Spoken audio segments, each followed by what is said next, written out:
Pregnant wife finds a box in millionaire husband's closet. What's inside changes everything. Glittering camera flashes blazed across the evening sky like tiny fireworks as Cassandra Whitmore, 7 months pregnant and draped in an elegant silver gown, stepped onto the polished deck of the sea-glass Citadel beside her billionaire husband, Alexander. Their charitable event under the stars was meant to showcase hope-raising funds for marine wildlife and demonstrating how the rich could use their power for good. Yet the air crackled with tension, as if some unseen entity lurked in the shadows. The moment Alexander welcomed the attendees with a dazzling smile, a hush rippled through the crowd. Gasps escaped parted lips as a startling live stream began playing on the massive LED screen mounted near the yacht's main swimming pool. The feed showed a hidden camera's perspective, grainy but undeniable, of Alexander locked in a passionate embrace with another woman. A shocked wave coursed through the guests. Servers froze, trays rattled, and the only sound was Cassandra's sharp intake of breath.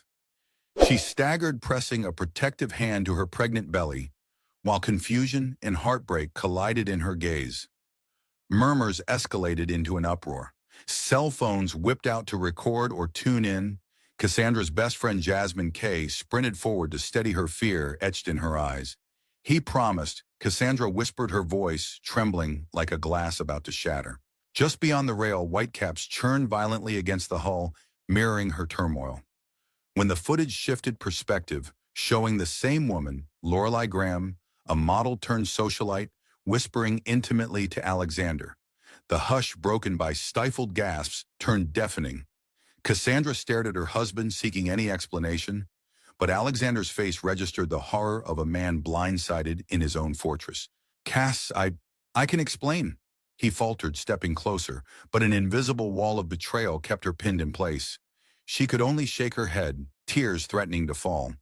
"Explain to the world," she hissed, nodding toward the enormous screen that repeated the incriminating moment for every guest to see. Up on the balcony, the ruthless competitor, Rafael Montero, smirked, no doubt savoring the humiliating spectacle that could gut Alexander's reputation. Then with an ungodly screech, the screen flickered off, replaced by a black backdrop. Panic gripped the crowd as if they'd collectively woken from a nightmare, but couldn't shake the terror. Someone's phone was still live streaming in the background, capturing Cassandra's every breath and Alexander's desperate pleas.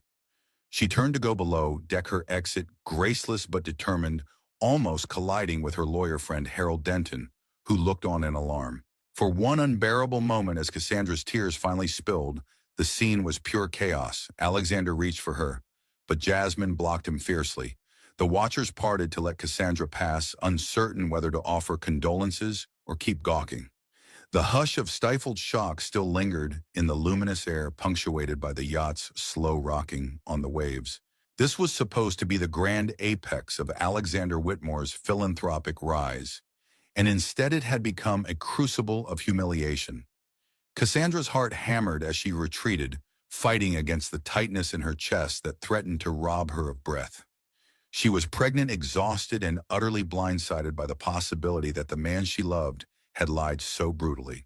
And as the crowd erupted into speculation, no one realized a second hidden camera was still rolling somewhere else on the yacht, capturing every pained moment for an even bigger exposé.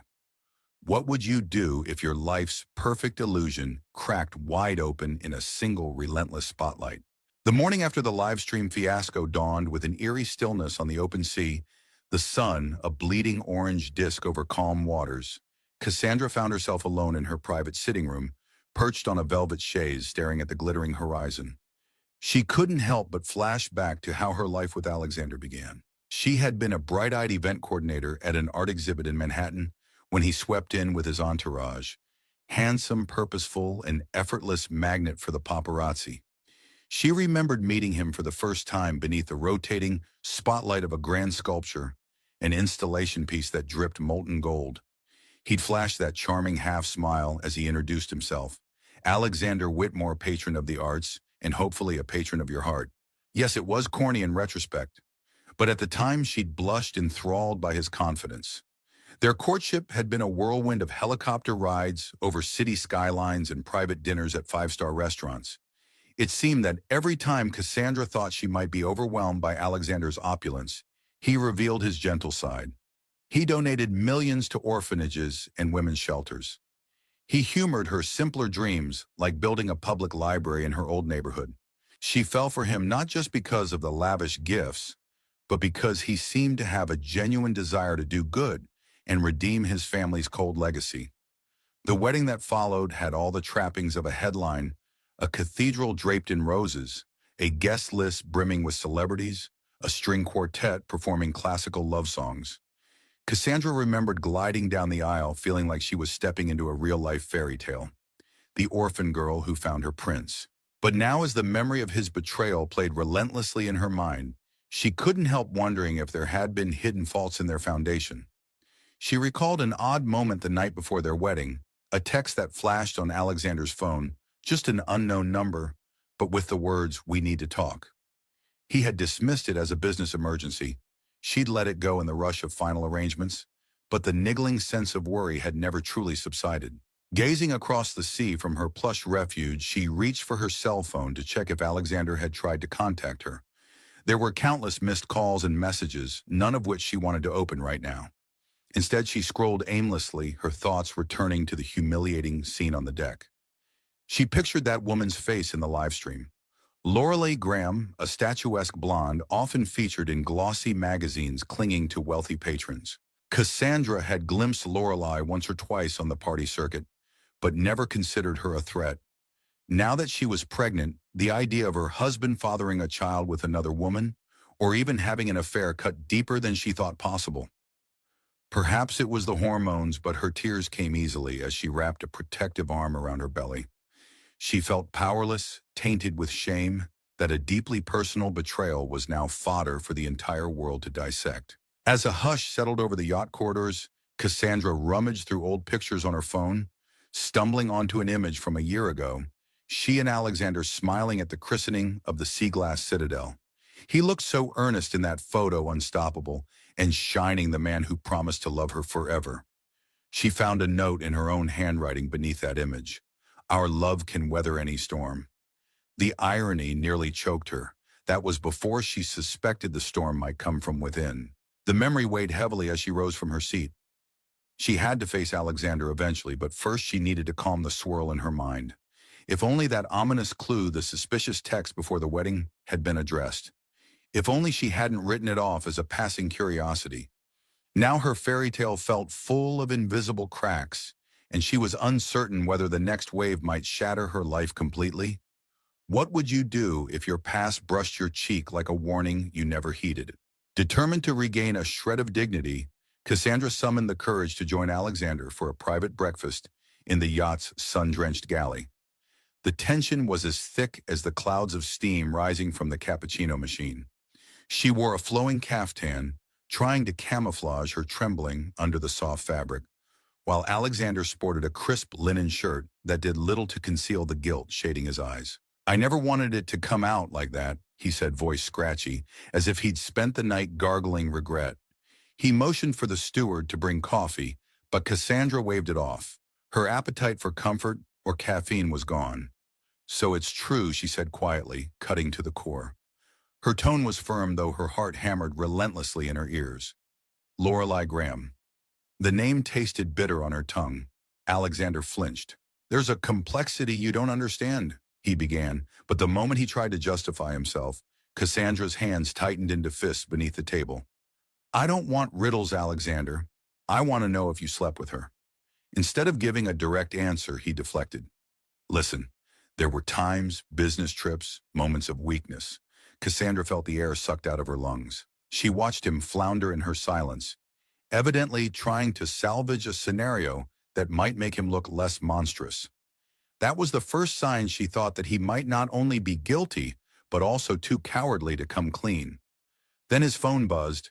He snatched it up reflexively, scanning the screen. A flicker of panic crossed his features.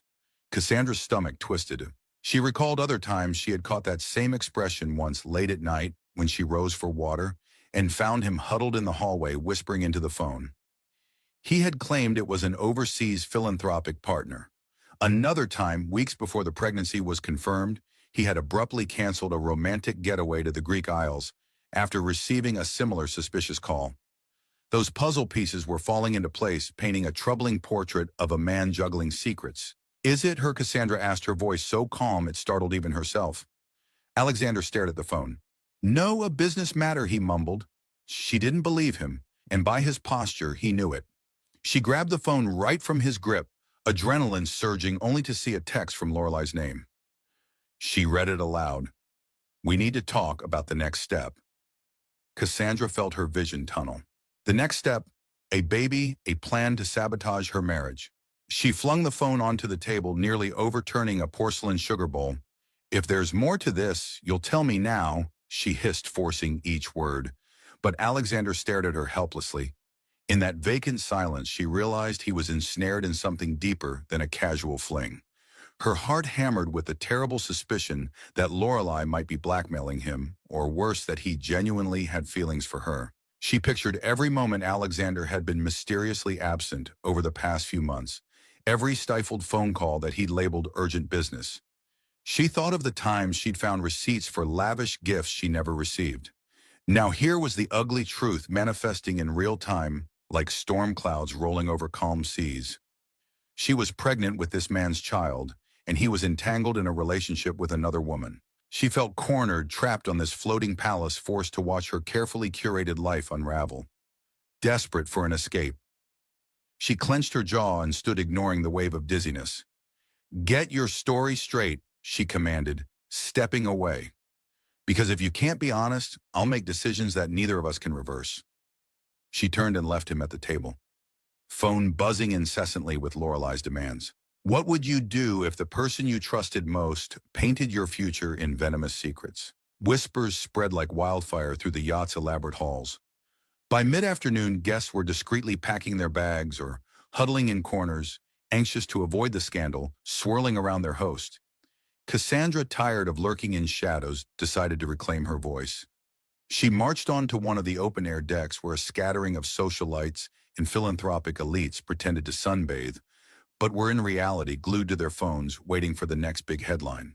Her best friend Jasmine hurried after her, urging caution. Cass, you don't owe anyone a performance right now, Jasmine insisted, worry creasing her brow. But Cassandra was past the point of silence. She saw the reflection of her own turmoil in the mirrored windows of the upper lounge, mascara smudged cheeks pale from stress. The curve of her pregnant belly, an ever-present reminder that time was not on her side.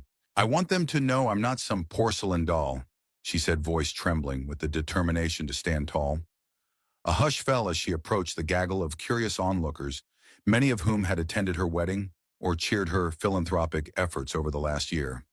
In a shaking voice that grew steadier with each syllable, Cassandra confirmed that the footage was real, that she was blindsided by her husband's betrayal, and that she was fighting for her dignity. Gasps mingled with the rhythmic lapping of waves against the yacht's hull.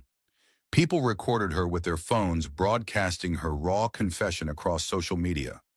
She could almost feel the ground tilt under her feet, but she refused to falter. I believed Alexander and I were building something honest. Now I learn there's a third person in our marriage, she declared, resisting the sob that threatened to rise in her throat. I may be carrying his child, but I refuse to bear the weight of his secrets. Then, in a moment as dramatic as any stage performance, the lounge doors burst open and Lorelei Graham made her entrance.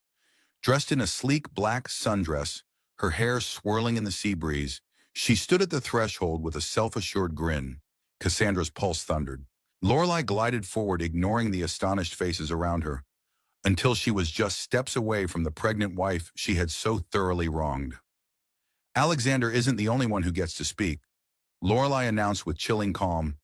You all deserve the truth, especially you, Cassandra. That final phrase hung in the air like a sword suspended by a single thread. Onlookers pressed in closer, their curiosity ravenous. Lorelei calmly produced her phone and tapped a video file. A second clip began to play on a portable projector aimed at the pristine white walls of the lounge. In it, Alexander was captured discussing a secret investment fund he'd established in Lorelei's name. The angle looked suspiciously like CCTV footage from an office suite, possibly taken without his knowledge. He was telling her that once everything was secure, he'd make the final decision. The hush among the spectators was electric, as if they sensed they were witnessing a biblical-level betrayal. Cassandra's breath caught in her chest. Investment fund. Final decision.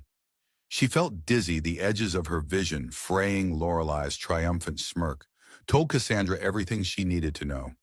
This woman was not just a fling, she was entangled in Alexander's finances, perhaps holding the keys to his empire. A wave of nauseous embarrassment coursed through Cassandra as she realized her personal heartbreak was now a public maelstrom. Gasping softly, she leaned on Jasmine for support, while Lorelei flashed a viper's grin. Cameras and phones captured every second, streaming it all live. Cassandra stood there humiliated on a stage she never wanted, her marriage unraveling under the midday sun. How could Alexander have done this to her? As the hush gave way to a flurry of scandalized commentary, Cassandra locked eyes with Lorelei, feeling a swirl of fury and despair. "Where is my husband now?" she demanded, voice hoarse with emotion. Lorelei tilted her head in mock pity. "He's on a call with his lawyers," she replied. "But I'm here and we're just getting started. What would you do if someone weaponized your heartache for the world's entertainment?" For 2 harrowing hours after Lorelei's bombshell reveal, Cassandra searched the yacht for Alexander, certain he would appear to extinguish the flames of scandal, but he was nowhere to be found. Meanwhile, Lorelei basked in the limelight, fielding questions as though she were a star at a press junket. She told dramatic half-truths about how Alexander came to her first and how their relationship wasn't just physical, but built on mutual ambition. The assembled crowd, once supportive of Cassandra, now splintered into clusters of speculation. Some pitied the pregnant wife, others were swayed by the mistress's confidence. In a brazen act of showmanship, Lorelei arranged a live Q&A session, streaming it across multiple social media platforms. He's going to leave her. The only question is whether he does it before their child is born. Lorelei declared, leaning dramatically against the yacht's glistening railing. Her words sent a collective gasp rippling through the watchers. Cassandra, struggling to hold her composure, felt her nails dig into her palms. She realized this stunt was carefully orchestrated. Lorelei was turning public sympathy onto herself by implying she was the actual partner Alexander loved, while Cassandra was simply the unfortunate spouse left holding the bag both literally and figuratively, with a baby on the way. Desperate for a moment's respite, Cassandra retreated to an alcove near the top deck. There she found her best friend Jasmine anxiously scrolling through the real-time comments on the livestream. A few messages were supportive. "Stay strong, Cassandra," but many speculated that Alexander was preparing a quiet divorce or might even be funneling assets to Lorelei. One chilling comment read, "Cassandra's baby is probably the only leverage she has." The words shook her to her core. Yet in the swirling debris of her heartbreak, a sudden wave of relief came when she noticed a half-dozen messages condemning Lorelei's brazenness. For a flicker of a moment, Cassandra thought the pendulum of public favor might be swinging back her way. Then the rug was pulled out from under her. Lorelei uploaded an image she claimed was an ultrasound, suggesting she was expecting Alexander's child. The onlookers gasped with renewed veracity, cameras rolling to capture Cassandra's reaction. The photograph was fuzzy, certainly not proof beyond a shadow of doubt, but it was enough to sow chaos. People in the crowd murmured, "Could Alexander have fathered 2 babies at once?" Suddenly, any sympathy Cassandra had gained evaporated, replaced by sensational whispers. She felt her breath catch in her throat, her knees threatening to buckle. Jasmine desperately tried to usher her away from the prying eyes, but it was too late. Lorelei had orchestrated the perfect publicity fiasco, leaving Cassandra more isolated than ever. In that moment, an idea flashed in Cassandra's mind. She could fight back. She could call a press conference, or better yet, she could gather hard evidence to disprove Lorelei's ultrasound claim. But first, she had to find Alexander, and the clock was ticking. She realized with dread that the yacht was scheduled to sail to a new location in exactly 72 hours for a star-studded gala. By then, if Lorelei's scandalous version dominated the narrative, Cassandra's reputation might be doomed forever. She had to act and fast, steeling herself. Cassandra rose to her feet, determined to protect her unborn child's future. What would you do if the biggest liar in your life dared you to outshine her in the court of public opinion, and you had only 3 days to do it? Summoning every ounce of resolve, Cassandra enlisted the help of her friend Jasmine and her trusted lawyer Harold Denton. They set up a makeshift command center in the yacht's lower-level conference room, complete with laptops, file boxes, and stacks of legal documents. Outside, the sea mirrored Cassandra's turbulent emotions, swelling with waves that slammed rhythmically into the hull. Despite her exhaustion, she refused to let the scandal define her. The minute Harold walked in, she fired off a list of demands. Find out if Lorelei's ultrasound is real draft, a restraining order if necessary, and prepare for the possibility of a legal separation.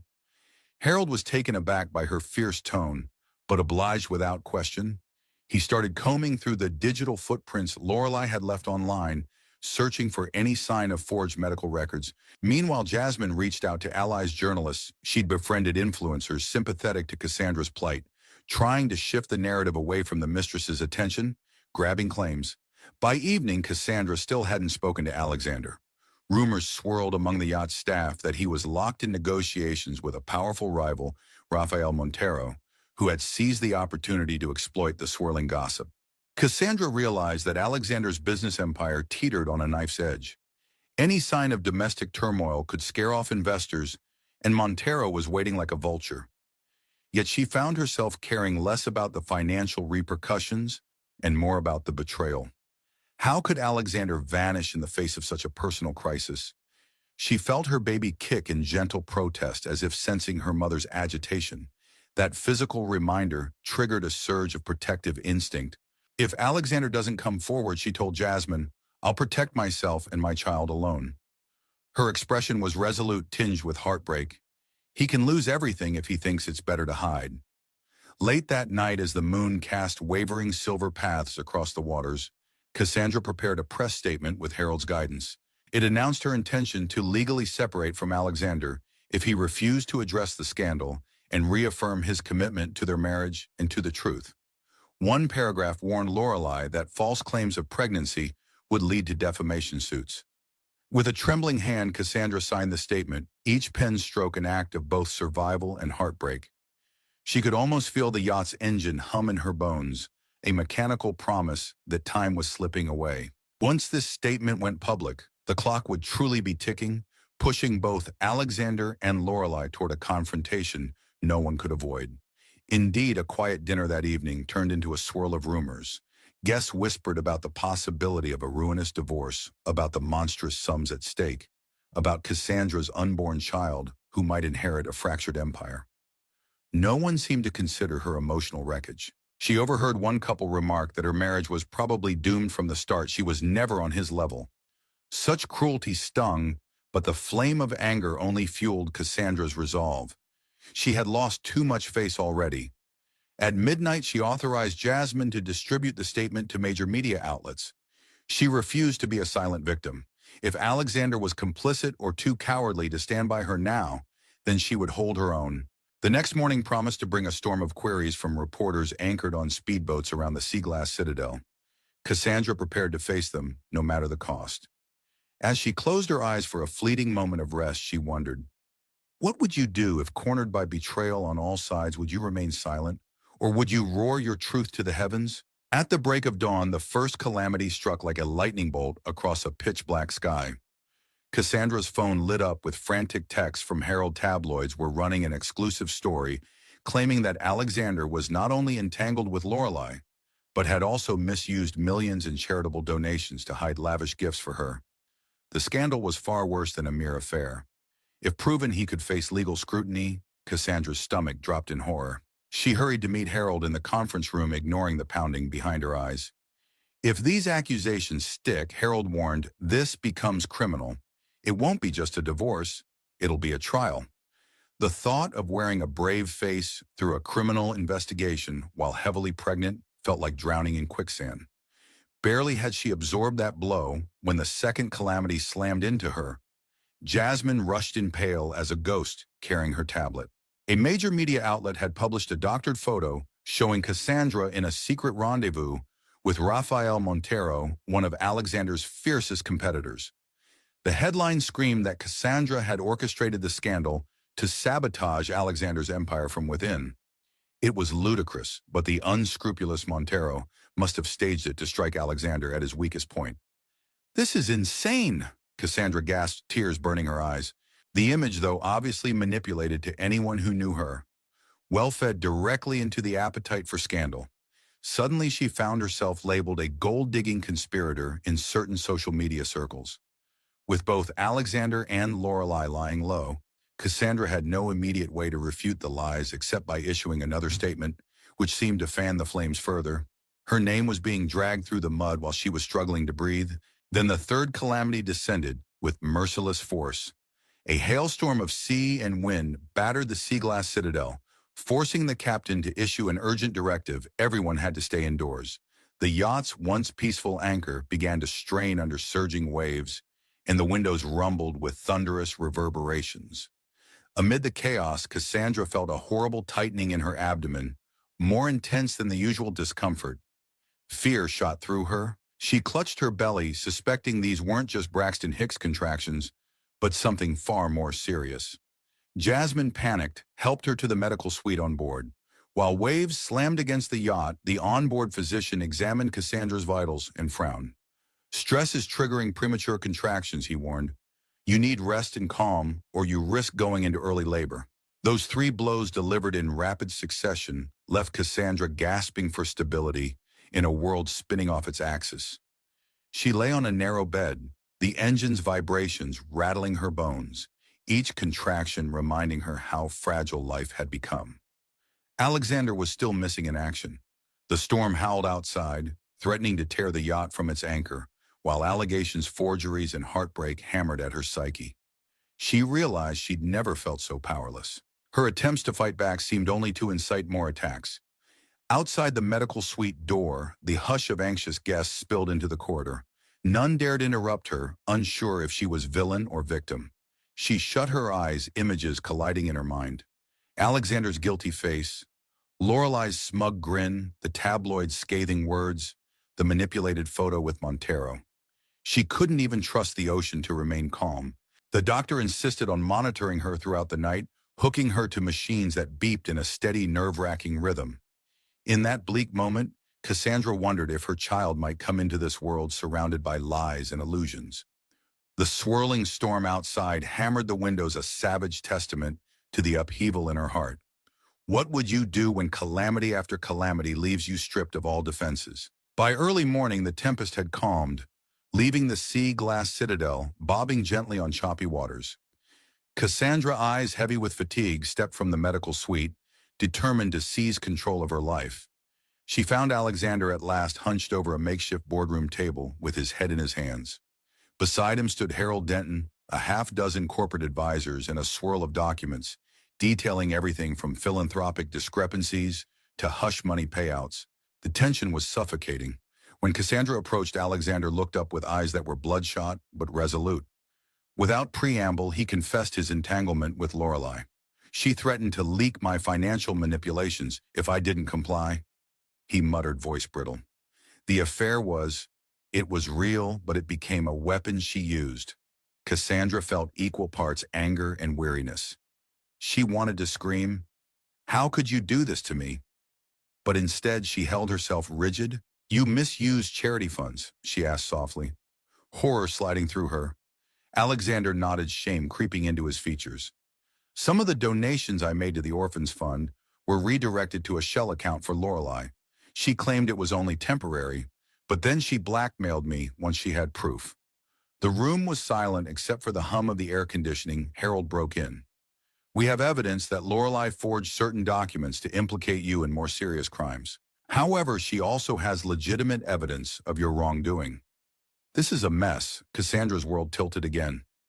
She thought discovering the affair was the worst betrayal, but now she learned that Alexander had compromised his philanthropic efforts, her life's passion.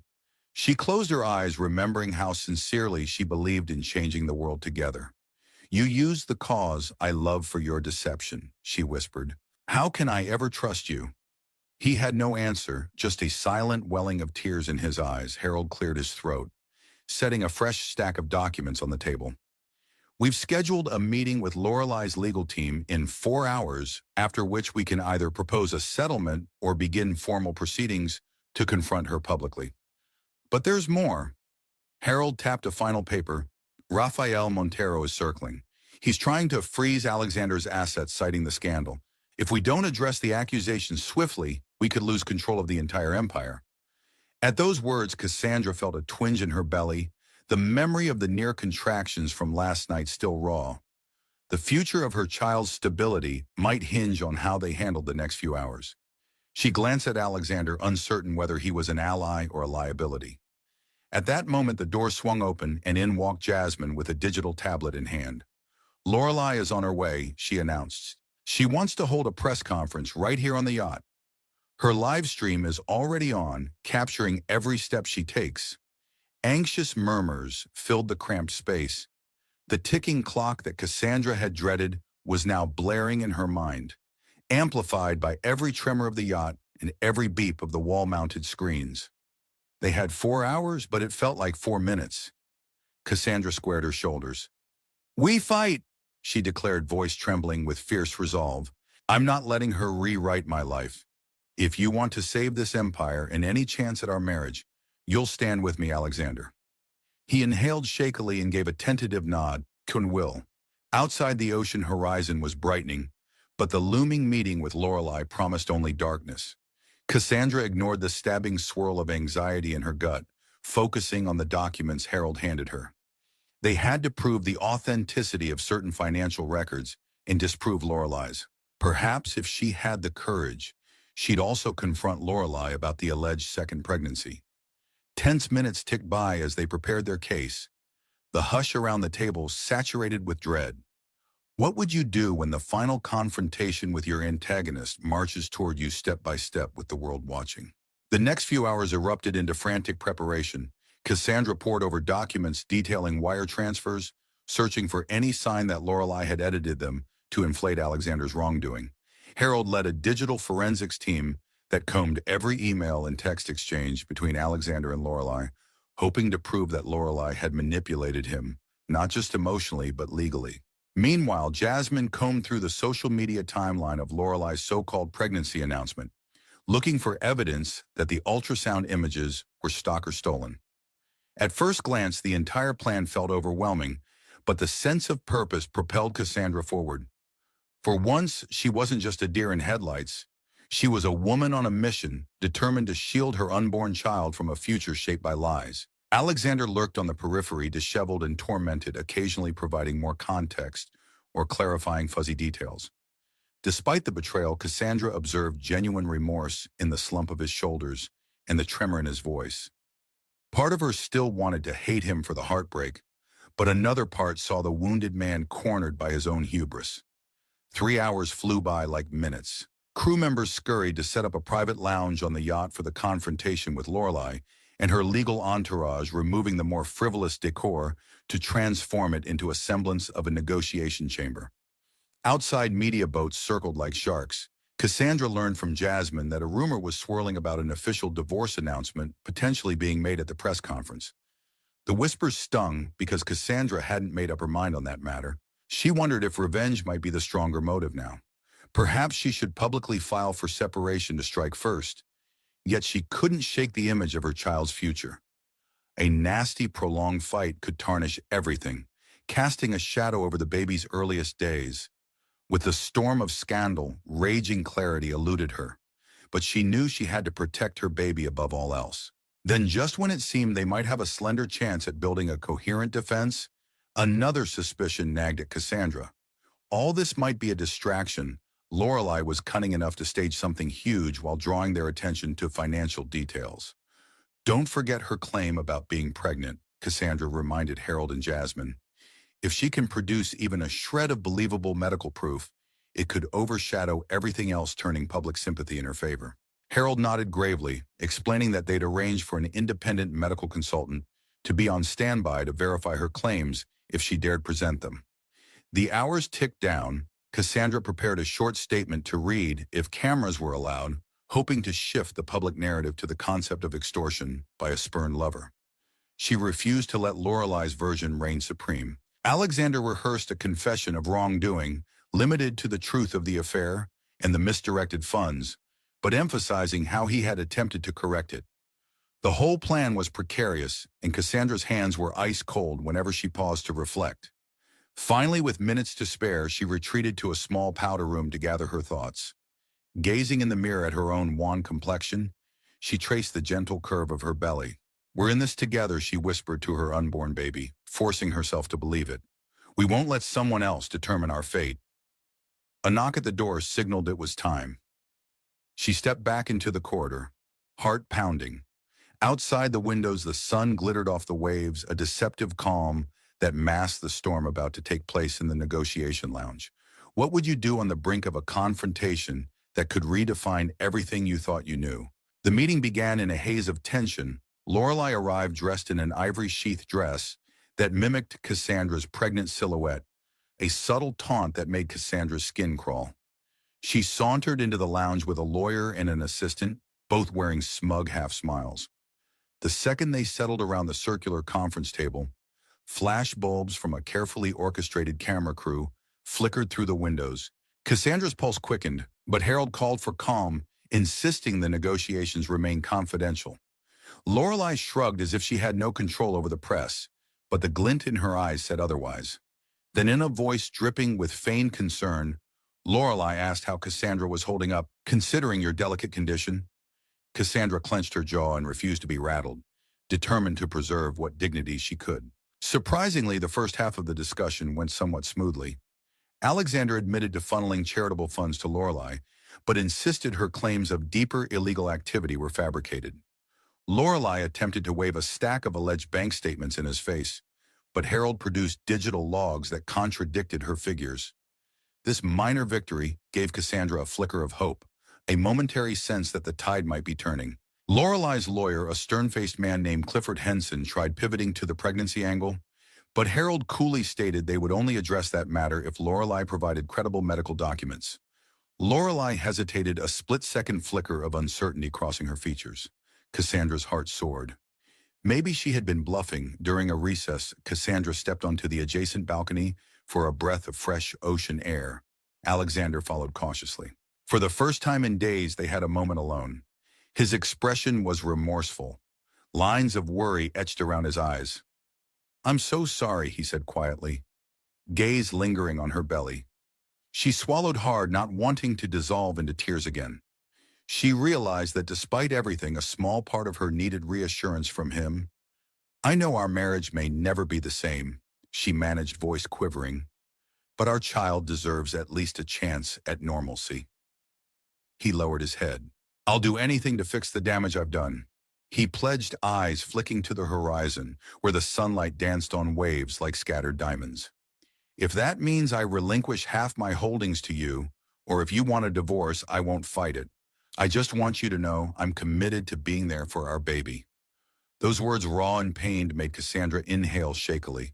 A shred of optimism flickered in her chest, like the first dawn rays after a long night. At that moment, she sensed the baby move. Placing Alexander's hand gently on her bump, she allowed him to feel the stirring life beneath. For a heartbeat, neither spoke, tears glistening in both sets of eyes. In that fragile second, the world's chaos seemed to fade, overshadowed by the promise of new life. But just as quickly as the sense of peace arrived, a staff member burst onto the balcony, breathless. "Lorelei's announcing a major statement to the press in 5 minutes. She says you won't want to miss it." Cassandra's hand flew to her chest, fear gripping her. Had Lorelei saved her most devastating weapon for this exact moment? Alexander's face hardened. "We can't let her blindside us." The lull in the storm ended as swiftly as it had come. Cassandra nodded, bracing herself. "Then we'll face her together," she declared, stepping away from the railing. As they hurried back inside, a storm of flashbulbs exploded beyond the glass doors. Their short-lived sense of peace evaporated, replaced by the renewed dread of what Lorelei might unveil next. What would you do if your glimmer of hope was threatened by a looming shadow, ready to snuff it out at the most vulnerable moment? The press gathering took shape on the yacht's forward deck, where rows of chairs had been hastily arranged. A cluster of reporters, many wearing bright polo shirts and sunglasses, pointed cameras and microphones at a small podium. Lorelei stood there with regal poise, her assistant fussing with her hair, while her lawyer Clifford flipped through a file of papers. Cassandra, flanked by Harold and Alexander, found a spot at the edge of the makeshift stage. Heart pounding as she scanned the restless crowd, Jasmine stood behind them, quietly filming everything from her phone just in case. At first, Lorelai began with a rehearsed monologue about heartbreak and betrayal. She claimed that she had fallen in love with Alexander, who promised to leave Cassandra. She insisted it was Cassandra who manipulated him with her pregnancy, forcing him to remain. Cassandra nearly choked on the blatant reversal of truth. She saw a ripple of disbelief in the reporters' faces, but also the spark of sensationalism that might make them accept Lorelai's tale. Then Lorelai dropped the real bombshell with a dramatic flourish. She displayed an email printout proclaiming it was from Alexander. According to her, the email confirmed that Alexander had already decided to divorce Cassandra after the baby's birth and shift all his resources to Lorelai's new joint venture. The hush that followed was deafening. Cassandra froze, trying to process the sting of the words. She glanced at Alexander, who appeared as startled as she was. Harold demanded to see the document, but Lorelai merely waved it in the air, letting cameras zoom in on the text. "Is this real?" whispered Cassandra, her pulse slamming. Alexander shook his head frantically. "I've never written that." He turned to Harold. "We need to verify if that email is forged." Before they could respond, Lorelai delivered a final blow. "And about my pregnancy." She placed a hand over her stomach. "Let's just say the father isn't who you think." A collective gasp rippled through the crowd. She cast a predatory glance at Cassandra. "I have the proof." She gestured to an envelope that Clifford held. Confusion gave way to an explosive cacophony of shouts and camera clicks.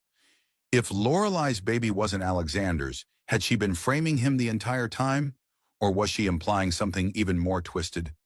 Cassandra's heart thundered in her chest, the shock so great she momentarily forgot to breathe. Sensing her devastation, Alexander lurched to the podium, voice trembling with fury. "This is outrageous. I never sent that email and you're lying about the child." But the crowd was whipped into a frenzy, cameras snapping, reporters thrusting microphones in Lorelai's face. She feigned a tragic expression, spouting claims of how she'd been vilified. Suddenly, the deck erupted into chaos. A reporter shoved a microphone toward Cassandra, demanding comment on Alexander's secret divorce plan. Another tried to snatch the envelope from Clifford's hands. Security staff jostled them back, but not before Cassandra noticed Lorelai's triumphant smirk. Overwhelmed by the noise, the accusations, and the whiplash of revelations, Cassandra felt her knees buckle. She sank into a chair, gasping for composure. Her unborn child stirred in protest. Jasmine elbowed her way through the scrum to kneel beside her, whispering that she had caught glimpses of the email on camera and had a feeling it was heavily edited. Harold was on the phone with digital forensics, his face grim. Alexander, reeling from the public fiasco, tried to quell the reporters by shouting that all would be explained once the documents were examined, but the pandemonium refused to die. Lorelai, thoroughly enjoying the meltdown, extended her arms in an almost theatrical gesture, letting the cameras capture her anguish.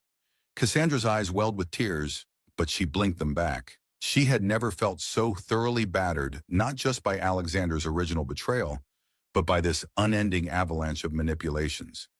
She realized something fundamental. If that email was truly fabricated, it meant Lorelai's plotting was far more intricate and dangerous than they ever imagined. The illusions shattered in Cassandra's mind, leaving behind an urgent question.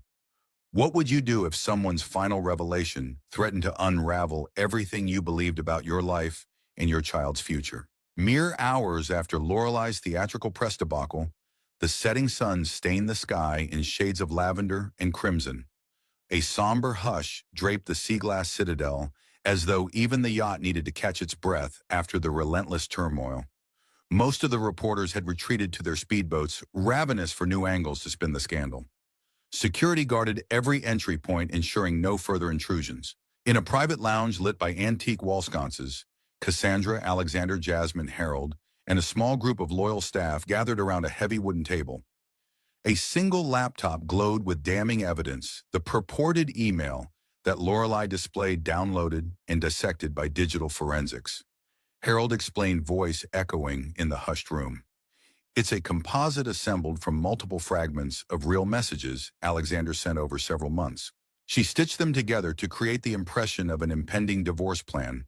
The group let out a collective exhale, some releasing tears of frustration, others cursing under their breath. Then we can prove it's a fake.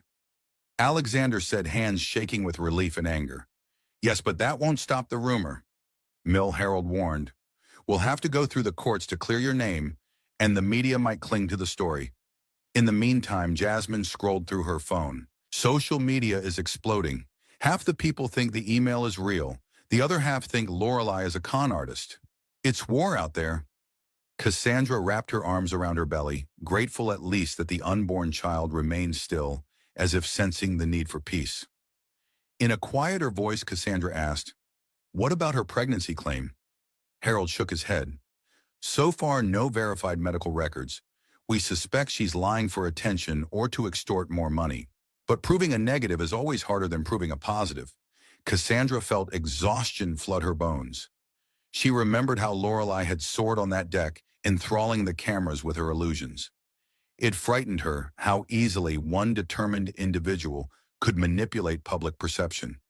Yet in that circle of weary allies, a sense of solidarity emerged. Alexander spoke up, holding Cassandra's gaze. "I'll hold a final press conference tomorrow morning. I'll show the forensic proof that the email is forged. Then I'll publicly apologize for my mistakes and reaffirm my commitment to you and our child. Whatever happens afterward, I won't run again." Cassandra studied him, and in the quiet lines of his face, she glimpsed a man desperate to redeem himself. She offered a small nod, uncertain, but willing to see if he would keep his word. Shortly after midnight, they disbanded. Some returned to their cabins. Others stood watch in the corridors. Cassandra, craving fresh air, slipped onto a deserted upper deck. The sea stretched endlessly, moonlight, scattering like broken shards across the water. She leaned against the rail, letting the breeze cool her cheeks. After so many shocks, a numbness threatened to take hold, yet a stronger will pushed back. She might be battered, but she was not beaten. She whispered into the darkness. "We'll get through this." "For you," she said gently, touching her belly. Just then her phone buzzed with a notification. It was from a blocked number. She tapped the screen, revealing a single sentence. "If you think exposing me will save you, think again." A chill raced down her spine. Lorelai might be forging documents, but she was obviously not finished. Cassandra stared at the words, heart pounding. This was not over, far from it. Perhaps the morning press conference would secure a temporary victory, but a new threat had just materialized, hinting at deeper secrets yet to come. Would Lorelai escalate her vendetta? Was there another puppet master behind the scenes? Cassandra stepped back, the phone shaking in her hands. She realized this ended only if she found the resolve to fight Lorelai on every front. She inhaled sharply, summoning whatever courage remained. The ocean breeze rustled her hair as she thought about the steps ahead. Forgive or never? That question burned in her mind, not only for Alexander, but for Lorelai and for herself. Could she find it in her heart to forgive a betrayal so profound?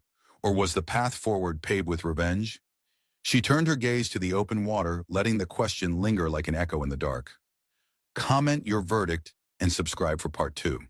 Pregnant wife spent anniversary alone. The next day, the millionaire lost everything. The pale moon cast a metallic sheen across the dark ocean as Aurora Blackwood clutched the yacht's railing. Her heart pounding, swirls of champagne flutes, laughter, and the low hum of an acoustic band should have marked a romantic anniversary under the stars. Instead, she stood frozen in shock, her stomach tightening, not just from the pregnancy, but from the sight unfolding mere steps away. Her millionaire husband, Dominic Blackwood, had his arms around Celeste Duran, a woman Aurora recognized all too well. Celeste was rumored to be Dominic's business consultant, but there in the glow of tangled fairy lights, it was clear she served a far more intimate role. The hush on the deck was soon shattered by gasps and the sudden glare of smartphone flashes capturing the betrayal in real time. Aurora's fingers tingled with numbness as she watched Dominic lean in, pressing a kiss to Celeste's lips, oblivious or uncaring that his pregnant wife was witnessing it all. Happy anniversary, he had said earlier that morning, promising a grand surprise on his luxurious yacht. Now Aurora realized the surprise was a cruel spectacle. Eyes bored into her, half with pity, half with scandalized glee. Paparazzi drones circled overhead, their cameras whirring in a mechanical symphony of exposure. The images of Dominic and Celeste would soon be everywhere, a public betrayal carved into her memory like jagged glass. Aurora felt her chest tighten, tears hot against the back of her eyelids as she fought not to break down. Yet even amid the rising panic, Aurora's thoughts flashed to the tiny heartbeat that pulsed inside her womb. 7 months along, this child was everything to her. She wanted to protect him from a world of heartbreak and humiliation. But how could she shield her unborn son when his father stood on the deck publicly scorning his marriage vows? A swirl of voices erupted Celeste's triumphant laughter. Dominic's half-drunken attempts to hush the crowd onlookers, whispering about the pregnant wife caught in the crossfire. In that surreal moment, Aurora's best friend Jade Henderson rushed to her side, eyes ablaze with fury on Aurora's behalf. "Aurora, say the word and I'll take you away from this madness," Jade said, her voice trembling with suppressed anger. But Aurora stood firm, tears now stinging her cheeks. She stared across the deck at Dominic, who at last seemed to register her presence. For a split second, regret flickered in his gaze. But Celeste's slender fingers slid possessively around his arm, and the moment was gone. Guests parted like the Red Sea as Aurora advanced, standing only feet from Dominic and Celeste. "Why?" she whispered, voice quivering. The only response was an echo of silence, broken only by the thrumming bass from the yacht's speakers. Then Celeste let out a low, vicious chuckle, and something inside Aurora shattered. She whirled away, stumbling across the swaying deck while cameras documented her pain. "Aurora, please," Dominic called after her, but the sincerity in his tone was as thin as the ocean air. In a single night, the illusions of a storybook marriage had drowned under a wave of betrayal. At the yacht's entrance ramp, Jade put a protective arm around Aurora, guiding her onto the waiting speedboat. "We're leaving," Jade announced, a voice steady. "I'll get you back to shore." As the engines roared, Aurora caught one last glimpse of Dominic and Celeste, silhouettes under the harsh drone lights, her throat constricted with a searing blend of betrayal and heartbreak. Yet even as the boat sped away, she felt a distant resolve forming in her soul.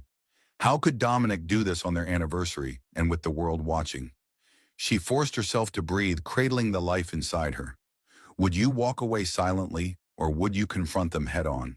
3 years earlier, Aurora had stood outside her small flower shop, the Rosebloom, when a sleek limousine halted nearby. Out stepped Dominic Blackwood, scion of a wealthy New York real estate dynasty. His cobalt eyes sparkled with polite interest as he admired the baskets of white peonies and asked for a custom bouquet. Aurora had been caught off guard by his mild charm. His request wasn't for a business event, but for his ailing grandmother who loved wildflowers. She recalled how Dominic lingered, learning the names of her plants, then inviting her for coffee. He seemed genuine, unaffected by his fortune. Or so she believed.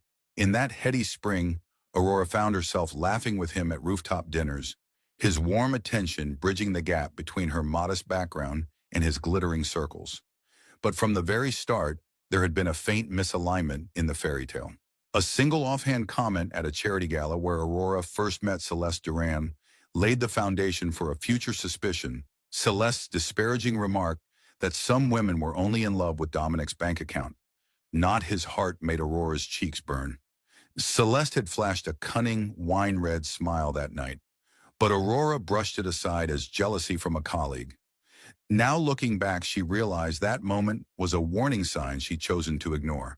Still, Dominic showered Aurora with sweet gestures, morning texts about her well-being, surprise deliveries of exotic lilies, and invitation to a private island wedding. With a dazzling ceremony at the Blackwood penthouse, they sealed their vows in front of society's elite. Aurora remembered looking into Dominic's eyes, swearing. She saw unwavering devotion. He'd promised her a love that transcended wealth and class, and she believed him. On that day, she stood radiant in her lace gown, soaking in the applause from guests. Jade gave her a subtle wink, an assurance that Aurora was stepping into a bright future. Celeste, standing near the back, wore a tight-lipped smile that barely reached her eyes. Over time, Aurora noticed an emerging puzzle piece that didn't fit. Through Dominic's father's connections, Celeste got promoted from a mere consultant to something akin to Dominic's personal confidant. At events, Celeste hovered too close to him. She spoke intimately about Dominic's preferences, about deals they closed late at night. Aurora attempted to push aside her unease, attributing it to pregnancy hormones. When she first discovered she was expecting Dominic, overjoyed by the news of a child, had momentarily eased her worries. He whisked her away to the private island, indulged her every craving, and cooed over ultrasound photos. It felt like the fairy tale was back on track until work obligations pulled him away. In subtle ways, Aurora sensed distance forming. Dominic fielded private calls at odd hours, his signature grin replaced by a tense set of the jaw. He assured her it was just business pressure, that with Quinn Farnese, his ruthless competitor, breathing down his neck, he had to protect his family's empire. Aurora wanted to believe him. More than that, she needed to believe him, especially with a baby on the way. She confided in Jade, who urged patience. "Don't let cynicism ruin this," Jade had said. "He might really be under stress, especially with Quinn on the prowl to sabotage new developments." It all climaxed on that ill-fated yacht party meant to celebrate their wedding anniversary, an event Aurora had helped plan from invitations to flower arrangements. She had chosen the delicate baby blue hydrangeas to symbolize new beginnings. Now, in the aftermath of heartbreak, Aurora remembered the keen edge to Celeste's smile. That misleading clue from the past had blossomed into a monstrous weed strangling Aurora's marriage. Dominic had once whispered, "I'll protect you from any storm." Instead, he created the storm. If you'd uncovered a suspicious colleague lingering near your spouse, would you have confronted them sooner? Aurora awoke the next morning on Jade's living room couch, her eyes swollen from tears. She was 7 months pregnant, yet she felt more fragile than she ever had in her life. The catastrophic yacht incident replayed in her mind. Dominic's arms around Celeste, the crackle of cameras capturing her humiliation. Jade placed a cup of mint tea on the coffee table and sat down. "You need to see a doctor." After all that stress, her friend insisted, worry etched into every syllable. Aurora nodded, mind still tangled in heartbreak. But an even deeper unease took shape when Aurora found her phone flooded with messages, dozens from unknown numbers. Most were tabloid offers or hateful remarks from strangers, people who had gleaned perverse delight from the viral drone footage. She scrolled quickly, her stomach churning. Then a text from an unidentified source stopped her cold. "Did you really think you were the only woman in Dominic's life?" Aurora's fingers trembled, dread snaking through her. Jade's expression mirrored her horror as she read it over Aurora's shoulder. Determined to confront Dominic, Aurora tried calling him repeatedly. Each attempt went to voicemail. Hours passed with no word from him, only the swirling chaos of an online firestorm. Footage from that night had been live-streamed by a random partygoer and picked up by gossip channels. Memes appeared mocking Aurora's heartbreak, turning her private pain into clickbait. Jade tried to shield Aurora from the worst of it, but the echoes of infidelity were too loud to ignore. Desperate for a shred of clarity, Aurora reached out to Martin Caldwell, a lawyer who had once assisted her late father with estate matters. Martin, calm but concerned, agreed to meet her at a discreet diner that afternoon. Over a glass of water, Aurora poured out the entire story, her joyous marriage, her pregnancy, her illusions shattered by Celeste Duran. Martin listened gravely, tapping a pen on a yellow legal pad. "Rumors about Dominic's personal life have floated around for months," he admitted softly. "I never brought them to you because I hoped they were baseless. But if you're confirming them now, you need to protect yourself." Aurora's heart sank deeper. Martin recommended she consider the possibility of a legal separation, or if it came to that, a divorce. The mention of divorce stung like a fresh wound. She wasn't ready to give up on the father of her child, but how could she remain married to a man so brazenly entangled with another woman? Returning to Jade's apartment, Aurora found a small group of tabloid reporters gathered at the front door, peppering questions about Dominic's alleged affair. Jade cursed under her breath and hustled Aurora inside, slamming the door in their faces. The entire city, it seemed, was feasting on her misery. That night, Aurora curled up, arms around her belly. A wave of guilt tormented her. "Am I endangering my baby by stressing out so much?" she whispered. Jade gently reminded her that the best way to protect her unborn son was to seek the truth and not let Dominic's betrayal define her future. With tension mounting and nowhere else to turn, Aurora forced herself to calm down enough for the baby's sake. Yet a single question haunted her. Where was Dominic, and what was he hiding? Outside, paparazzi camera flashes continued like silent lightning strikes on the windows. What would you do if the whole world seemed to revel in your heartbreak? 2 days later, the world found out more than Aurora could have anticipated. In a dramatic press conference orchestrated by Quinn Farnese, Dominic's cutthroat competitor, startling allegations about Dominic's finances, took center stage. Standing before a row of microphones in a crisp suit, Quinn delivered a measured speech laced with insinuations that Dominic was not only a philanderer, but also deeply in debt after a series of failed deals. The revelations hit like a lightning strike. Aurora, seated in front of the TV at Jade's apartment, watched as Quinn displayed slides of alleged bank documents hinting at embezzlement, risky offshore investments, and unstoppable greed. In one chilling moment, Quinn stepped aside to reveal a giant projection, a paparazzi shot from the yacht party, showing Celeste in Dominic's arms, while Aurora stood in the background, visibly pregnant. "This is the face of Dominic Blackwood," Quinn proclaimed, pointing to the frozen image. "A man who can't manage his own marriage, let alone a multi-million-dollar empire." Gasps erupted among the reporters. Aurora's phone buzzed nonstop as the link to the press conference was shared across every social media platform. She pressed trembling fingers to her lips. Never in her darkest imaginings had she expected Dominic's failures to be paraded so publicly. Then came the final blow. Quinn alleged that Dominic had borrowed heavily to fund expansions and used Celeste Duran's consulting firm to launder those funds. In effect, Quinn implied Dominic and Celeste were co-conspirators, funneling money to secret accounts while his marriage and unborn child served as a smokescreen for their ambition. Aurora felt her heart plummet. The press conference ended amid a barrage of flash photography and shouted questions. Stunned, Aurora stared numbly at the TV. If Quinn's accusations held any truth, it meant that Dominic and Celeste's entanglement was far more sinister than an affair. They might have orchestrated a financial labyrinth, risking everything. The phone rang, and Aurora lunged for it, hoping it was Dominic. Instead, it was Martin Caldwell's voice crackling with urgency. "We have a serious problem," he said. "If Dominic is under criminal investigation, the authorities may come after your shared assets. We need to talk soon, Aurora." "This is bigger than infidelity." Jade helped Aurora gather her purse, and they hastened out the door, braving the paparazzi. Gauntlet waiting outside flashes exploded in Aurora's face. She felt pinned like a butterfly to a board. She ducked into Jade's carmine, swirling with Quinn's public takedown. Was Dominic truly capable of such reckless scheming? Or was Quinn twisting the knife for revenge, sitting in the passenger seat? Aurora remembered Dominic's earlier warnings about Quinn's cutthroat tactics. She had brushed them aside back then, never suspecting a war this vicious. When they arrived at Martin's law firm, Aurora tried to steel herself for whatever revelations lay ahead. The stakes had escalated beyond marital betrayal. Her entire financial future and that of her unborn child was in jeopardy. The betrayal was no longer just an affair captured on a yacht. It was a potential economic meltdown that could leave Aurora destitute. Sinking into an office chair, she faced Martin, who laid out possible scenarios: seizing of accounts, corporate lawsuits, even a potential freeze on the penthouse. Aurora's insides twisted with dread. The sense of public shame was suffocating, and the blow to her future security stung even more.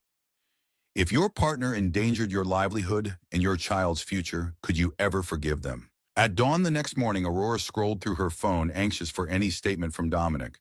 Instead, she stumbled upon a shocking update posted by Celeste Duran herself. A short, sensational video had gone viral.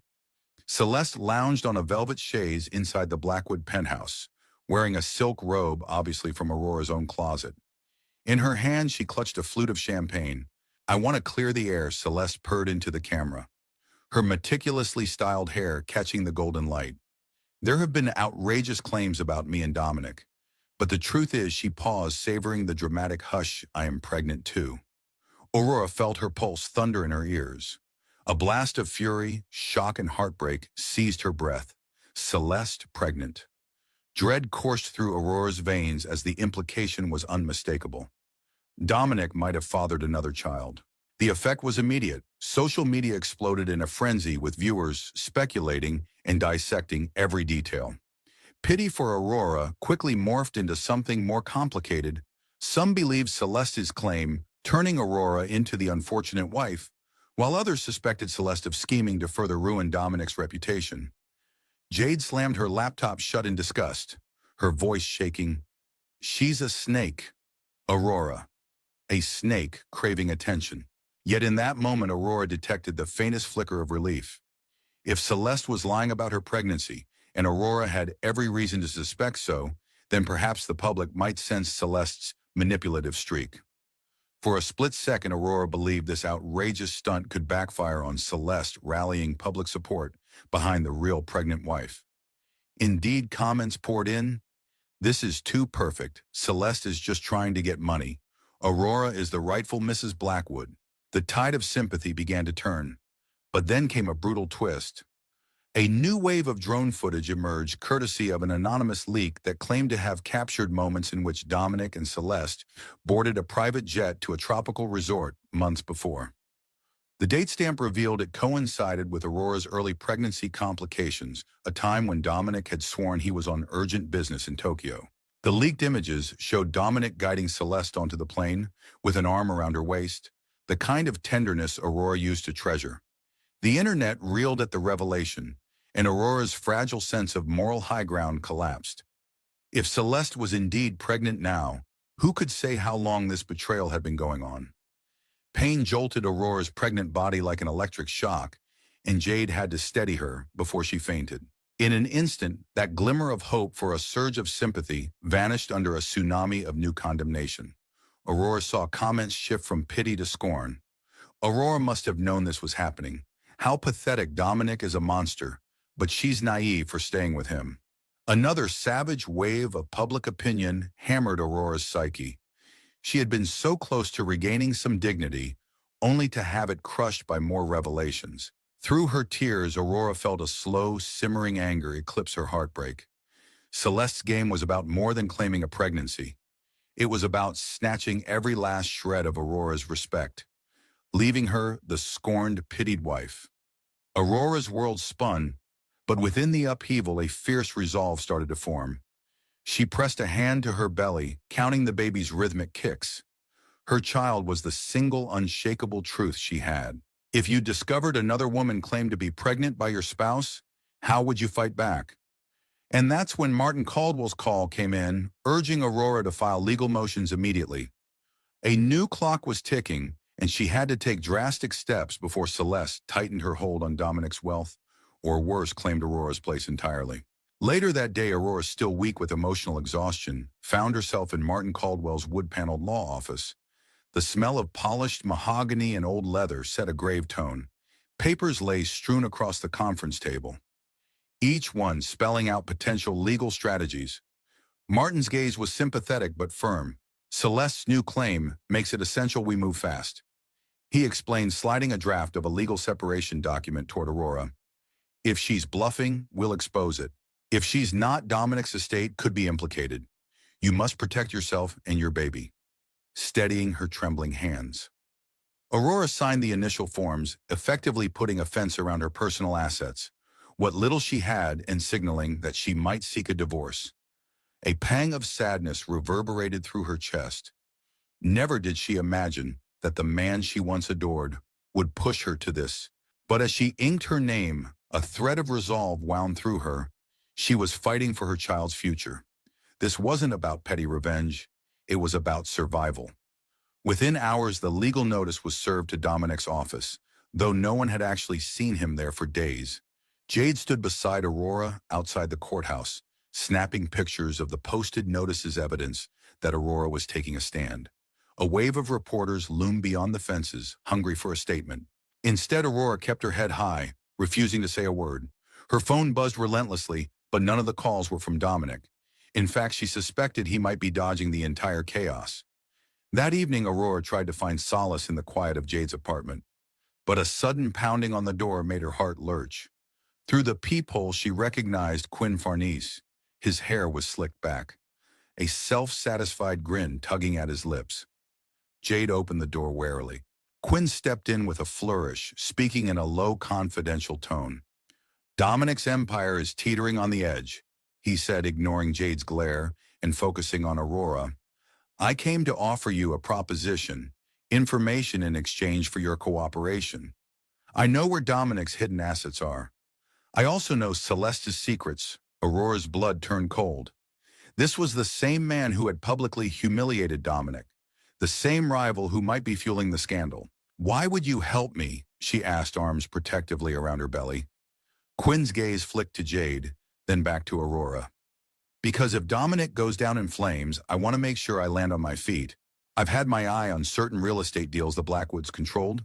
If you give me access to the documents that come through your separation proceedings, I can help you crush Dominic and Celeste while securing a better financial outcome for yourself. His words felt like poison-laced honey. Aurora realized Quinn was no hero. He was a predator circling wounded prey. But she also understood that in the high-stakes world of corporate warfare, alliances could shift in an instant. Martin Caldwell had warned her, Quinn plays for keeps. If you strike a bargain, make sure you don't end up cornered. Jade eyed Quinn with open hostility, and Aurora could almost hear the alarm bells ringing in her head. Before Quinn left, he dropped an envelope on the table. Proof Celeste's pregnancy might be a ruse, he said softly. Use it if you want. I only ask for your cooperation. Then he was gone, leaving Aurora trembling with a dizzying swirl of dread and intrigue. She opened the envelope to find suspicious medical documents, some redacted. The seeds of doubt sprouted. Was Celeste lying, or was Quinn forging a trap? Even as Aurora clutched the envelope, she felt no immediate relief. Outside, the winds howled through the apartment courtyard, and she sensed a new confrontation brewing. She had taken a legal step, but the path ahead looked darker than ever. Would you trust your spouse's greatest rival to expose the lies threatening your future? The next morning began a rapid chain of catastrophes so severe they felt like the universe had opened a black hole, swallowing every glimmer of hope. First came a cryptic call from an unknown number that rattled Aurora awake at dawn. A man's voice hissed through the static. Stop digging into Celeste's pregnancy, or you'll regret it. Then the call went dead, leaving Aurora trembling with fear. Was this one of Celeste's allies or someone connected to Dominic's shady deals? Barely an hour later, as Aurora tried to calm herself, Jade burst into the room pale as a ghost. She'd received an alert about a freeze on Aurora's bank accounts, courtesy of a new lawsuit filed by Dominic's corporate creditors. They aimed to preserve any marital assets that might pay off Dominic's alleged debts. In one brutal stroke, Aurora's already limited funds became untouchable, leaving her unable to cover even routine medical bills for her prenatal care. Jade's protective arms offered little consolation in the face of mounting panic. By noon, a third catastrophe crashed down. A volley of text messages arrived from Martin Caldwell, each more frantic than the last. Quinn Farnese had publicly leaked rumors that Aurora had collaborated with him to sabotage Dominic, painting her as a vindictive wife out for blood. The tabloids went berserk, spinning theories that Aurora was a cunning manipulator, orchestrating her own version of revenge. Screenshots of Quinn leaving Jade's apartment circulated online, fueling a new wave of condemnation. Dazed, Aurora realized that simply meeting Quinn had triggered a storm. In a matter of hours, Aurora had been threatened, financially paralyzed, and rebranded as a scheming villain. The triple onslaught left her reeling. She felt the baby kicking a frantic protest from within as her stress soared. We need help, Jade murmured, guiding Aurora to the sofa. Aurora sank onto the cushions, tearful eyes drifting over the envelope Quinn had left behind. That envelope contained a potential weapon against Celeste, but Aurora hesitated to deploy it, uncertain if it would backfire. Meanwhile, a new dread took hold. The ticking clock. The doctor had cautioned Aurora about stress-induced complications, warning that too much anxiety could trigger early labor. Each day that passed without a stable plan threatened not just her finances, but her unborn child's health. If Dominic's estate was seized, or if Quinn twisted the narrative further, Aurora might be left penniless in a hospital room. She glanced at the calendar, 8 weeks until her due date. It felt more like 8 minutes as the walls closed in. Through the hush of Jade's living room, Aurora checked her phone, half hoping for a text from Dominic, a sign that he might step up and shield her from this avalanche. Nothing. She closed her eyes, picturing the flamboyant swirl of that yacht party, the moment when her entire life took a nosedive. Now she was tangled in a net of looming threats with no certain ally in sight. Despite everything, a faint spark of resolve refused to die. She pressed a hand to her stomach, silently apologizing to her baby for the chaos. But for the first time, she felt truly powerless. If 3 life-shattering setbacks hammered you in a single day, would you retreat or would you rise? Faced with an onslaught of lawsuits, Aurora stepped into the courthouse the following week, flanked by Martin Caldwell. The corridors buzzed with tension. Lawyers in crisp suits darted between rooms, while the press milled about sniffing for a fresh headline. In a grand hearing room with parquet floors and fluorescent lights, the judge prepared to hear motions that would decide Aurora's financial fate. Meanwhile, Jade clutched Aurora's hand in the gallery, a silent pillar of support. When Dominic finally appeared flanked by his own legal team, Aurora barely recognized the man she once loved. He looked haggard, eyes ringed with sleeplessness, hair unkempt. Celeste was conspicuously absent. Fueling more whispers in the gallery, Martin began by pleading Aurora's case for immediate release of her frozen accounts, emphasizing her prenatal care needs. But Dominic's lawyer, a silver-haired man with a ruthless gleam, objected that the matter required a full financial review. Just when Aurora started to panic, Martin produced a bombshell of his own documentation, proving that Celeste's alleged pregnancy had no legitimate medical record at the clinics she named. A hush fell over the courtroom. Whispers spread like wildfire. Was this the evidence Quinn had teased? If so, it now served Aurora's interest. Dominic's lawyer fumed, accusing Aurora of forging documents, but Martin calmly pointed out the official stamps and verifying contacts. The judge's eyes flicked toward Dominic, evidently expecting an explanation. At that instant, Dominic asked to approach the bench. His voice shook with an unsteady resolve. "I had no knowledge of Celeste's false claims," he insisted, glancing in Aurora's direction. He broke off, fighting for composure. "I came here today ready to settle matters amicably with my wife. I never intended for her accounts to be frozen."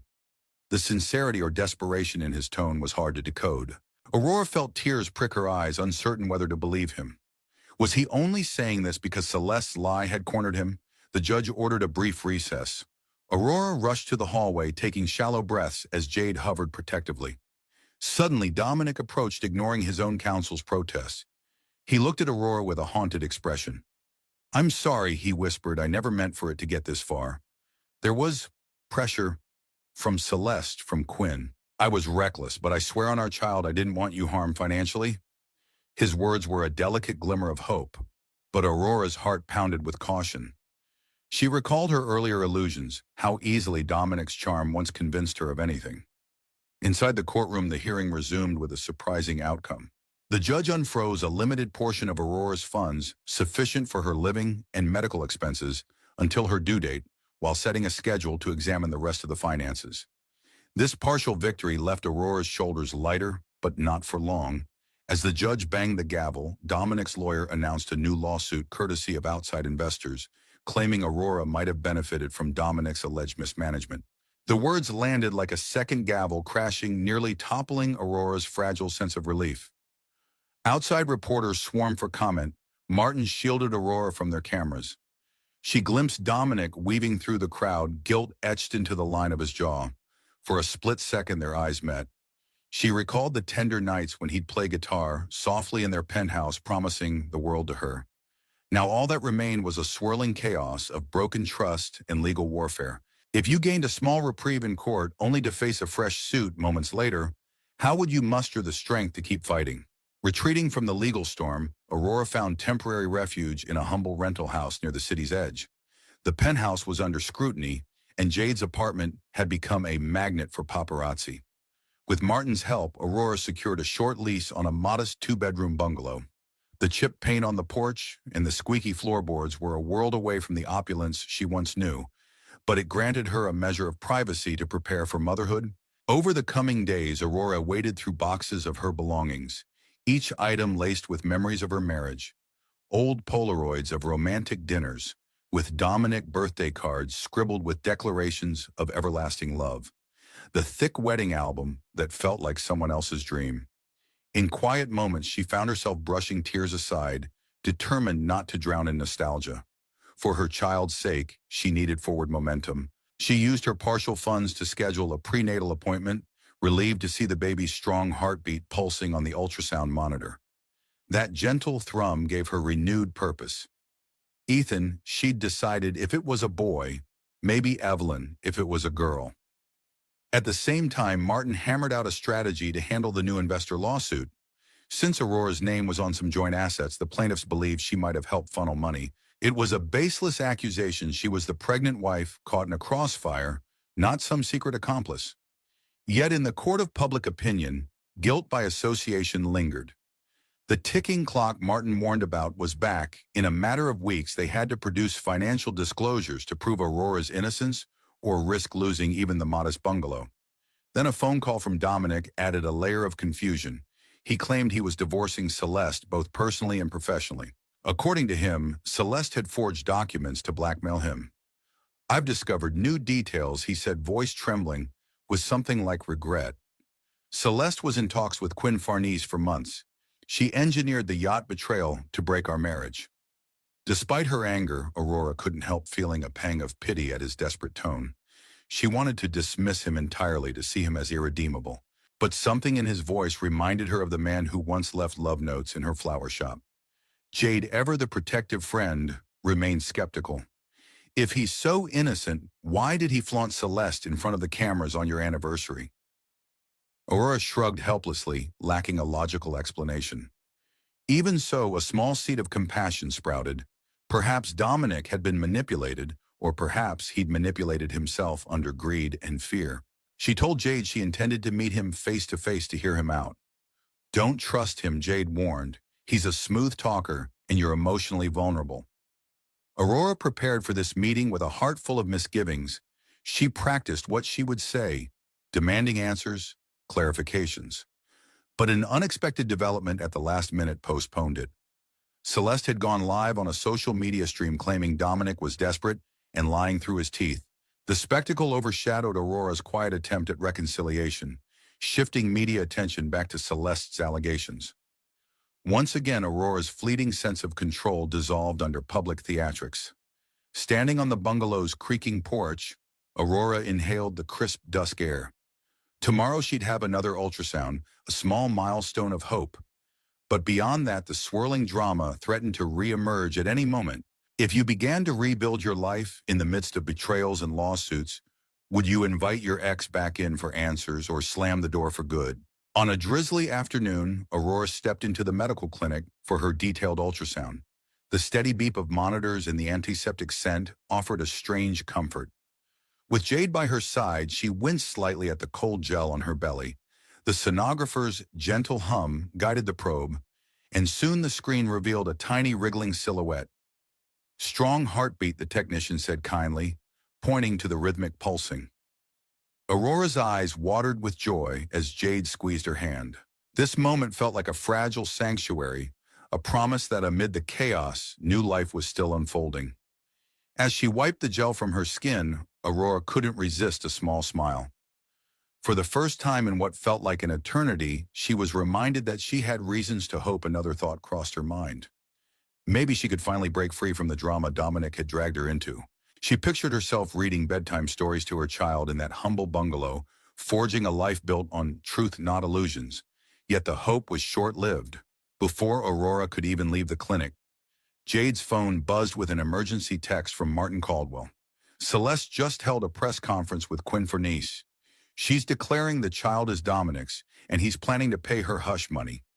Stunned, Aurora felt her pulse spike. Celeste had re-emerged like a storm cloud threatening the sunny horizon Aurora had just glimpsed. If Dominic was giving hush money, it implied some guilt. It might also drain the assets that Aurora by law could claim for the baby's welfare. Aurora's heart hammered. She pressed her palm over her belly as if to shield her unborn child from this onslaught. Jade gritted her teeth in rage. That woman is unstoppable. The sonographer politely stepped out of the room, leaving them to digest the news. Aurora managed a shaky breath, her mind zipping through scenarios. If Dominic caved to Celeste, it could mean Aurora losing any financial support entirely. The meltdown of his empire and her future would be imminent. Outside the clinic, the drizzle had turned into a downpour, matching Aurora's brewing anxiety. In the car, Jade navigated slick roads while Aurora stared at the blurred city lights. Another wave of shame tugged at her. Just when she'd found a moment of peace, it was snatched away by Celeste's theatrics. Later that evening, Aurora tried calling Dominic, determined to confront him. No response. She left messages demanding an explanation. If you're paying Celeste hush money, you owe me the truth now. Hours passed without a single reply. Martin at least remained in constant contact, strategizing how to counter Celeste's claim in court. The ticking clock reasserted itself. Aurora had only a few weeks left before her due date, and the legal battles showed no signs of relenting. Then came a final ominous twist to cap the day. Jade stumbled upon a suspicious black SUV idling down the street from their bungalow. The same vehicle seemed to appear at random hours, as though watching Aurora's movements. It could be paparazzi, Jade reasoned, flicking the curtains shut.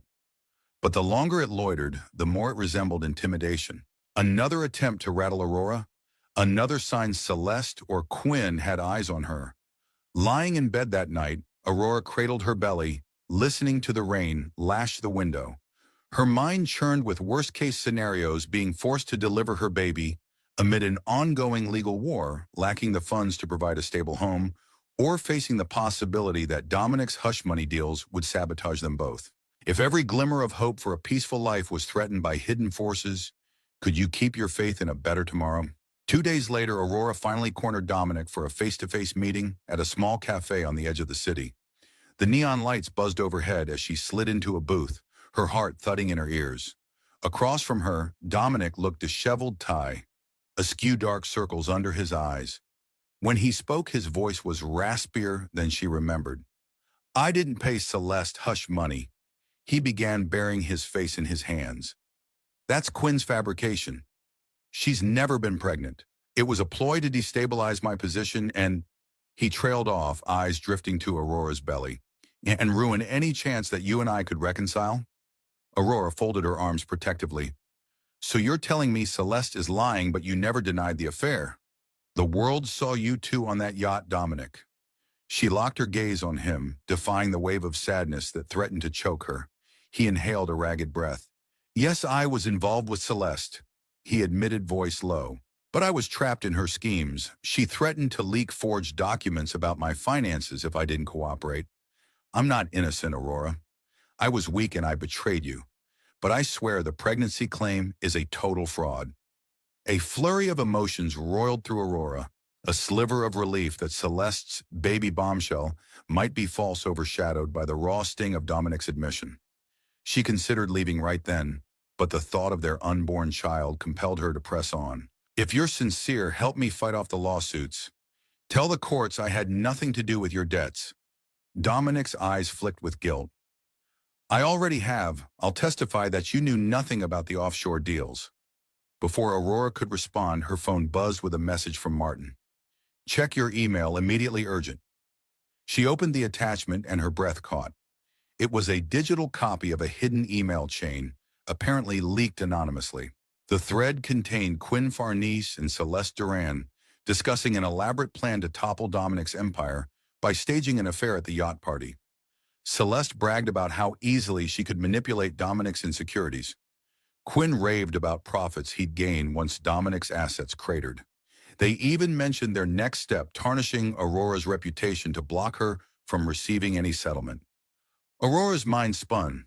Here in black and white text was proof that her humiliation on the yacht had been orchestrated. Anger surged, ferocious and liberating at once. She shared the email with Dominic, who read it, shaking. "This is bigger than I realized," he whispered. "I thought Celeste was working alone. But Quinn, he's always been after my business, my legacy. He must be behind the hush money rumors too." A fleeting sensation of unity rippled between them two wronged parties, discovering the puppet masters pulling their strings. Yet Aurora remembered Dominic's betrayal. Could she truly stand with him to fight Celeste and Quinn? "I'll forward this to Martin," Aurora said flatly, ignoring the tremor in her hand. "If it means clearing my name, maybe it also helps you." Dominic nodded. The tension in the air crackled like the moment before a storm unleashes. They parted ways under the cafe's flickering sign. Dominic offered one last apology, but Aurora said nothing. Her emotions churned raw.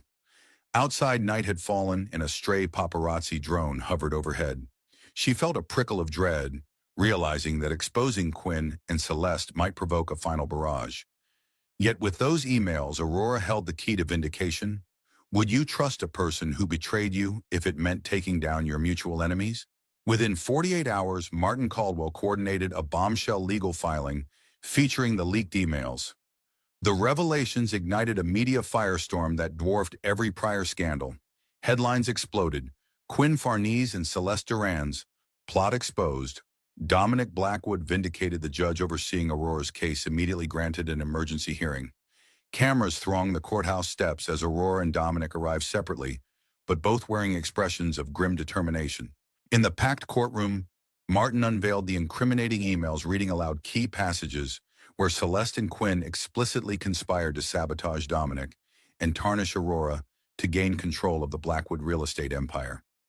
Gasps rippled through the audience. Even Celeste's high-powered attorney looked shaken, blindsided by the undeniable proof of her client's scheming. Quinn was notably absent, rumored to have fled the city in a desperate bid to evade potential fraud charges. The judge pored over the evidence, then dismissed the investor lawsuit against Aurora, citing clear malicious intent to frame an innocent spouse. Cheers erupted, and Aurora felt tears slide down her cheeks. At last she had a clean slate. Dominic leaned over to whisper, "I'm so sorry."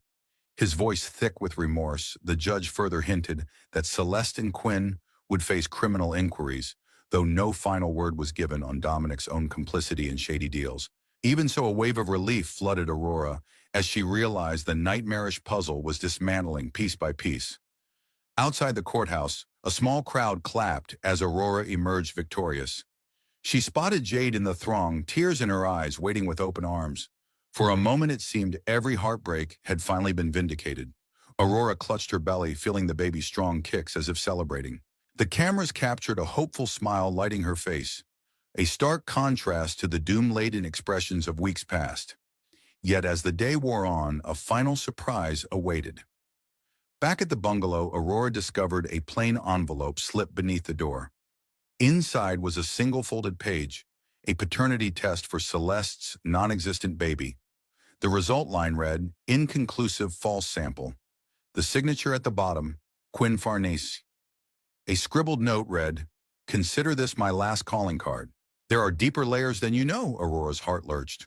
Was Quinn insinuating that Celeste had once tried to use a real pregnancy test from someone else? Or was it a final mind game? The day had ended on a triumphant note in court, but this cryptic sign hinted that Quinn might reemerge with an even more twisted plot. A swirl of dread and curiosity curdled in Aurora's stomach.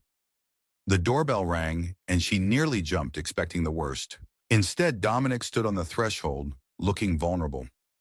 "I wanted to see if you and the baby are all right," he said, glancing at the envelope in her hand. Aurora hesitated, torn between the relief of victory and the memory of betrayal. Softly, Dominic placed a palm on her belly, feeling the baby's movement. The gesture, once so intimate, now bristled with uncertainty. "I know I can't undo what I did," he murmured, tears shining in his eyes. "But if there's any chance to redeem myself, I want to be a father to our child." Aurora's instincts warred between self-protection and an undeniable longing to give her baby a life free from bitterness. So she stood there, cradling her unborn child, weighing Dominic's plea against the ominous note from Quinn. The rest of the world might believe this was a fairy tale resolution. A wife cleared, an evil mistress exposed, and the possibility of a reunited family. But Aurora felt the seed of suspicion taking root again, threatened by Quinn's cryptic deeper layers. She took a breath, mustering a small nod toward Dominic, unsure if it signaled acceptance or a cautious truce. Should forgiveness be offered, or is the pain too great for redemption? She turned to the camera, speaking as though to everyone who had followed her saga. "You've seen love turn to betrayal and betrayal turn to revelation. Forgive or never. The choice hangs in the balance." Then with a trembling smile, she added, "Comment your verdict and subscribe for part 2 because this story is far from over."